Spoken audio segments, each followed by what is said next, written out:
नमस्कार दोस्तों, स्वागत है आपका हमारे यूट्यूब चैनल पर। तो आज का मैटर 3 किताबों से होगा और 3 अलग अलग पैराग्राफ में होगा। शुरू करेंगे 3 सेकंड में। सभाध्यक्ष महोदय, मैंने जब पर्यावरण शब्द सुना भी नहीं था, उससे बहुत पहले से ही मैं उस विषय में गहरी रुचि रखती हूँ और अब मेरा खुश होना स्वाभाविक है कि लोग इस खतरे के प्रति सजग हो गए हैं जो हमारी इस दुनिया के सामने मुंह बनाए खड़ा है।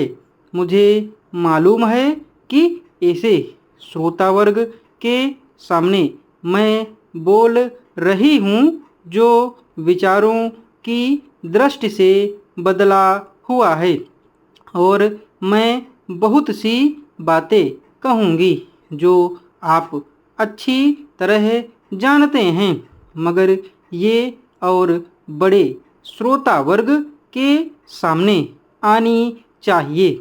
इसका कारण यह भी है कि सारे देश में अभी तक इस विषय पर काफ़ी जागृति नहीं है।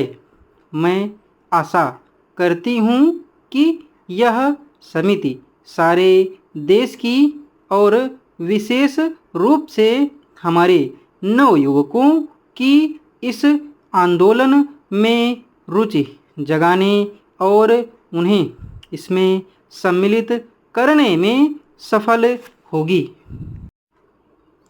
किसी मनुष्य में जनसाधारण से विशेष गुण व शक्ति का विकास देख उसके संबंध में जो एक स्थायी आनंद पद्धति हृदय में स्थापित हो जाती है उसे श्रद्धा कहते हैं।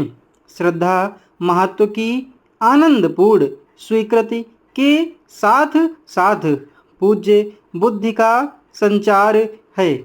यदि हमें निश्चय हो जाएगा कि कोई मनुष्य बड़ा वीर, बड़ा सज्जन, बड़ा गुणी, बड़ा दानी, बड़ा विद्वान, बड़ा परोपकारी व बड़ा धर्मात्मा है, तो वह हमारे आनंद का एक विषय हो जाएगा।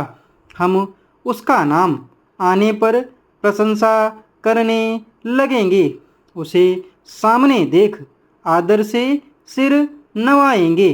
किसी प्रकार का स्वार्थ न रहने पर भी हम सदा उसका भला चाहेंगे, उसकी बढ़ती से प्रसन्न होंगे और अपनी पोषित आनंद पद्धति में व्याघात पहुँचाने के कारण उनकी निंदा न सह सकेंगे।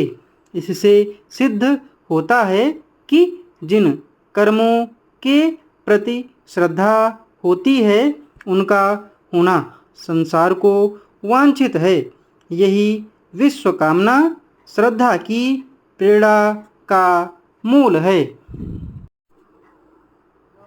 प्रायः सुनने में आता है कि कविता का उद्देश्य मनोरंजन है, पर जैसा कि हम पहले कह आए हैं, कविता का अंतिम लक्ष्य जगत के मार्मिक पक्षों का प्रत्यक्षीकरण करके उनके साथ मनुष्य हृदय का सामंजस्य स्थापन है।